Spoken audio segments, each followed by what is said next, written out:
let's take a look at a 12-tone newsreel for a special report on some of the events happening around the world. Dateline, the spring of 1940. As America stood idly by, the Nazi blitzkrieg swept across Belgium and France. The battered British Expeditionary Force lived to fight another day after their miraculous evacuation at Dunkirk. But at this moment, Great Britain's Royal Air Force is in a life and death struggle with the German Luftwaffe to determine the fate of democracy in Europe. Opinion polls show the American people still oppose getting involved in another European war. But here in Colorado, preparation for war is taking place. The new munitions plant being built west of town is almost finished, as is the Lowry airfield. The Army is still looking for funds to complete the new Fitzsimmons Hospital east of town. And a number of Colorado companies are also receiving contracts for military goods like packs and harnesses. Ms. Griffith, let's get to you first. What do you think about the preparation here in Colorado for what might be us going to war sometime in the future? Well, it certainly looks like, from the expenditures, as though this country is gearing up for war. I think it's good for Colorado that we are involved, that we are getting our fair part. I'm sure the hospital at Fitzsimmons will work out well and be finished on time. Who could imagine any other type of situation there? But we have to be cautious. I opened my school here, the Opportunity School, 2 years before our boys went to war in 1918, and the horrible, horrible things they suffered overseas. We cannot let that happen again and not take care of our veterans when they return.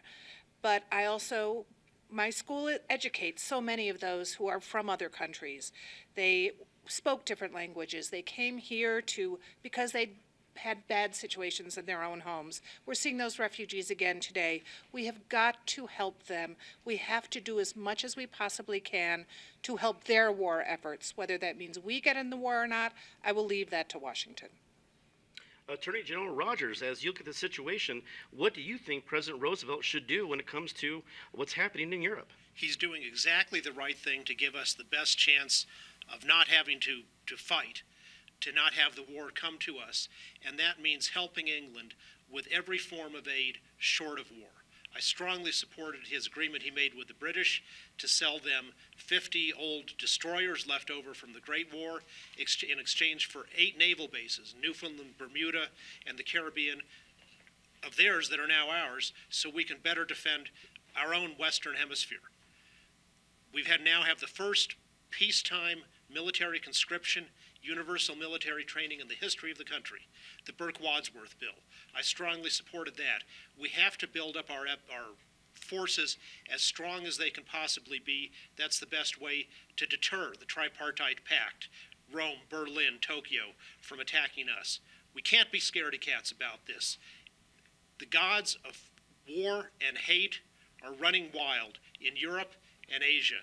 We need to do everything we can to help the Free French and the British stop them before they come to us. Mr. Chase, you have reporters throughout the city. What's the word in the street about the opinions of real Coloradans of the issues of our world? Well, in Colorado, I think people are very skeptical of going to war, but they're not skeptical about being prepared. It makes sense to be prepared for war. It was Hitler's field marshal, Hermann Göring, who said that within a short time they expect to blitzkrieg England, and they'll be through France.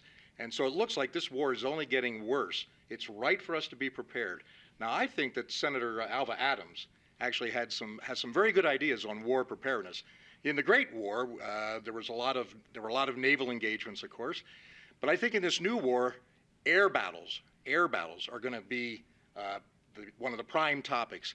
And I think that in Colorado, of course, we don't have much of a Navy presence here in Colorado, but we do have excellent conditions for aviation. And I think that Senator Adams is right on to push the War Department to engage more in preparation for an air war than for a naval war.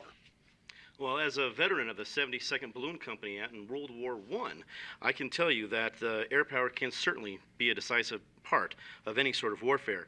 Ms. Carney, what do you think as normal Coloradans are approaching this idea of war around the world? Well, this is perfect timing. As I mentioned, I had just returned from the National Negro Press Association meeting in Washington, D.C., and rumor has it, and it's not even rumor, taking up on what Attorney General Rogers mentioned, that Lend-Lease bill is going to be signed. That Lend-Lease bill is going to be signed, and the United States is going to be in the position to legally, above board, send food and send weapons to Britain, to the French resistance, and to China. And picking up on Robert Chase's air war, this is, I think I'm breaking news right here. The President Roosevelt, is emphatically considering authorizing the training of Negro pilots somewhere in the South. Word is it might be in Alabama, might be Tuskegee, Alabama, but authorizing the training of Negro pilots to serve in the Army Air Corps. I would be looking around the corner, look early in 1941 for that. So definitely the United States is gearing up for war. That would be historic indeed.